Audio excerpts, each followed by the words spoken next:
মৌনি রায়ের দাম্পত্য জীবন নিয়ে নতুন করে শুরু হয়েছে জোর গুঞ্জন। স্বামী সুরাজ নাম্বিয়ার এর সঙ্গে তার সম্পর্ক ভেঙে যাচ্ছে, এমন আলোচনা এখন সোশ্যাল মিডিয়া জুড়ে ট্রেন্ডিং।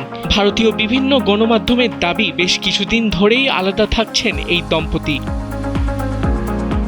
গুঞ্জনের সূত্রপাত মূলত তাদের সোশ্যাল মিডিয়ার আচরণ ঘিরে। সম্প্রতি ইনস্টাগ্রামে একে অপরকে আনফলো করেন মৌনি ও সুরাজ। পাশাপাশি মৌনির প্রোফাইল থেকে উধাও হয়ে গেছে স্বামীর সঙ্গে প্রায় সব ছবি, এমনকি বিয়ের ছবিও। অন্যদিকে সুরাজের ইনস্টাগ্রাম অ্যাকাউন্ট নিষ্ক্রিয় বা ডিলিট করা হয়েছে বলে জানা গেছে। এসব পরিবর্তনের পর থেকেই বিচ্ছেদের জল্পনা আরও তীব্র হয়েছে। কিছু প্রতিবেদনে দাবি করা হয়েছে সুরাজ নাকি মৌনিকে খ্যাতির জন্য ব্যবহার করেছেন এবং আর্থিক সুবিধাও নিয়েছেন, যদিও এই বিষয়ে এখনো প্রকাশ্যে কোনো মন্তব্য করেননি দুজনের কেউই।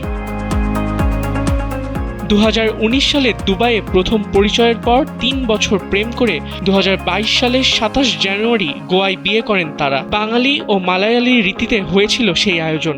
এখন ভক্তদের নজর আসলেই কি ভাঙছে এই তারকা দম্পতির সংসার? আবিদ খান, সময়ের আলো।